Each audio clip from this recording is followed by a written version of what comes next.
spreading yourself so thin. I see in all these forums, people like, oh, I use A, B, C, D, and Z, and I didn't understand any of it, or I still failed. And it's because you're spreading yourself too thin. Okay? What's up? I am so excited to deliver this information to y'all. So excited. So this video is five study hacks to preparing for your RVT examination. That stands for Registered Vascular Technologist. So anyways, this video, I got 5 hacks for you. Number 1 hack is going to be, on the ARDMS website, they give you access to the content outline for the exam. They take the guessing out of the equation. On this outline, they tell you not only what things you need to know to pass this exam, but also the percentage of information per category that you will find on the exam. So for instance, if you Google vascular technology examination content outline, you will get one result will be ARDMS. Click on that one. So on that outline, it will tell you that, hey, for anatomy and physiology, that's about 20% of the exam. For pathology, that's about 30% of the exam. Amazing. Poof. Like, you ain't even got to guess. And yeah, whatever. We gonna go on. So next one, number 2. Stop spreading yourself so thin. I see in all these forums, people like, oh, I use A, B, C, D, and Z, and I didn't understand any of it, or I still failed. And it's because you're spreading yourself too thin. Okay?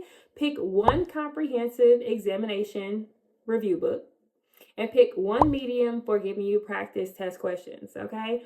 Those 2, use that as a foundation for passing this exam.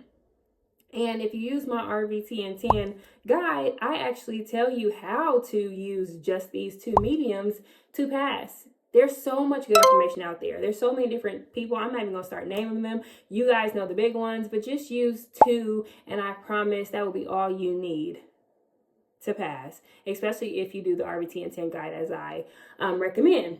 So for me personally, I used Edelman's Vascular Technology Review Book, and then I used the ESPX Zone, and I purchased I believe it was a 5-day access, and in those 5 days, I was able to do practice quizzes, practice tests, as well as a large mock examination at the end. So next is going to be, use my ebook. Okay, I put it out there and it's almost free. Use my ebook.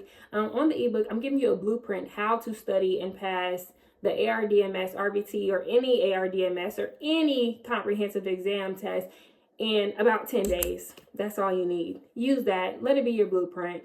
I've failed exams and I've passed exams. And when I tell you this is the creme de la creme, honey. So next is going to be, become a member of a professional society. I recommend SDMS, which is the Society for Diagnostic Medical Sonographers.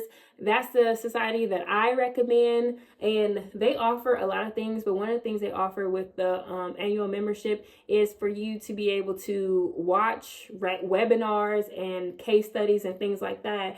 And the awesome thing about it is, it's like a 2 for 2. You go to, like, for instance, the different categories. I go to education and resources, and I click VT, which is vascular technology, and I'm able to get everything related to vascular technology. So with that being said, I'm able to choose what webinar I want to watch or what case study I want to do. In order to get CME credit for that, you have to do a practice test. So that information, you take about a 10-question test. You pass it, not only do you get a CME credit, but now you're empowered to know more information about that topic. So I recommend you join a professional society.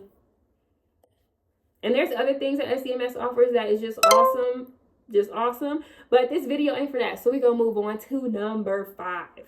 Number 5 for me, and my recommendation to you, attend a conference.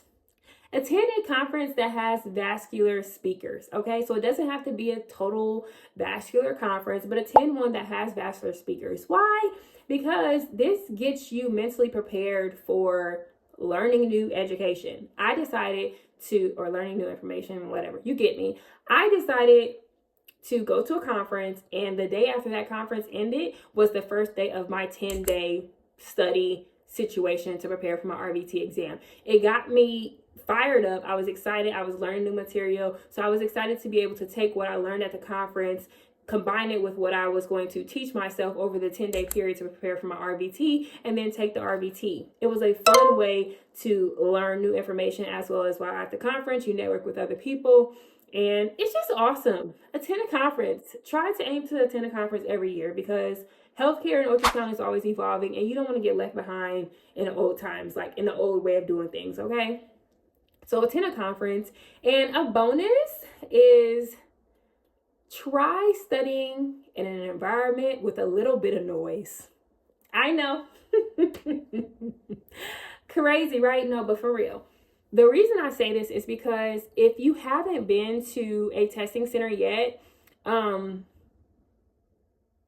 there's a possibility that there could be a little bit of noise. And if you have any form of test anxiety like I did, I couldn't deal with any noise while preparing for my exams. So if you, in the 10-day period that you should be sitting down to prepare for this exam, if you at least just once go to a place with a little bit of noise, it teaches you how to regain focus when you lose it based from being distracted, as well as to how to maintain focus. So it could be going somewhere that's a little bit like a loud coffee shop, or maybe it's a restaurant, or maybe you decide to study a little bit at a park where there's kids playing, but go somewhere at least once to study, so that way when you get to the testing center, if it is a little bit noisy in some way, just people coming in and out of the room preparing for their test just finished, you have taught yourself how to regain and maintain focus in an environment with a little bit of noise. So that's a bonus. Take it or leave it. I've been to a lot of testing centers all over this beautiful country because I did travel sonography, and I know that not all of them places have been quiet, but I'm grateful. I've taken 3 different registries and passed them. Actually, 4 registries and passed them. So those are my test tips, and I'm excited for you. Congratulations in advance, because I believe that you're going to pass.